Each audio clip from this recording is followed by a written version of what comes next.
In this video, I want to guide you through the installation of a corner bead on drywall boards, right? Plaster boards. So there are a few things that you have to have in consideration when you're working with the corners. The first thing that you want to make sure is that your lines are nice and straight, that you don't have boards overlapping one to another, and that is going to give you an impediment to install it properly. And the other thing is that you can work with different materials. You have paper, corner beads, metal ones, and plastic ones. And in this case, we're going to use a white plastic one that will go here.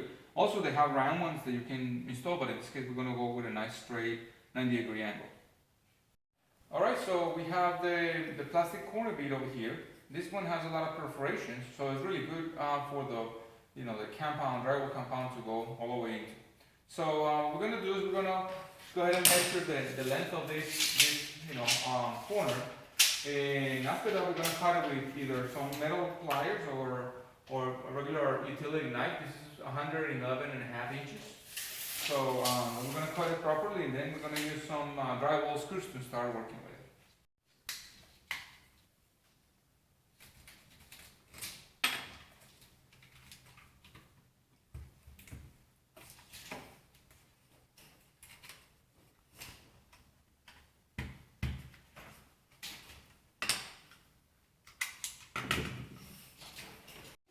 Okay, so once you cut the corner bead, what you want to do is you want to make sure that whenever you're installing this, you have enough space and with the proper installation for you to apply the drywall compound and cover the area nice and smooth.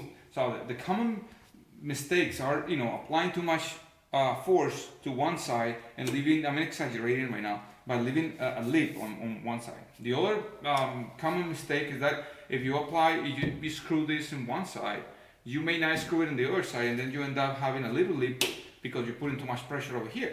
So whenever you're installing screws, in this case, I suggest you to install the screws almost at the same distance, and about 16 inches of difference, but in the same area, on both sides. And make sure that whenever you're going to fill it up with the drywall compound, you have a little edge over here that is going to help you smooth this out. So those are the common situations, and we want to take care of that. Obviously, try to maintain a nice line as you work with the corner, so you don't have like a twisted line.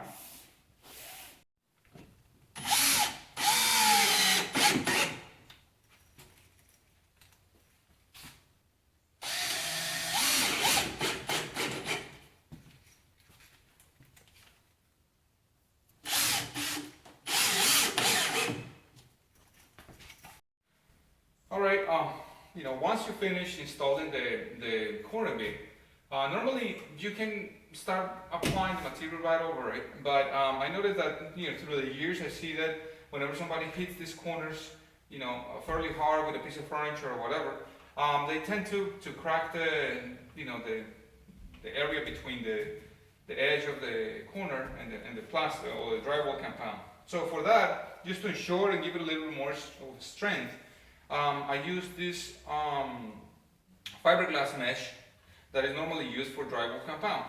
And fiberglass mesh, what I do is just like what you see over here, I install half of it on top of the corner bead and the other half on the board. So that will give us, once we apply the drywall compound that I'm going to show you in a moment, that will give us a little more of a strength and will allow us to give a better life to the corner instead of just kind of repairing every once in a while.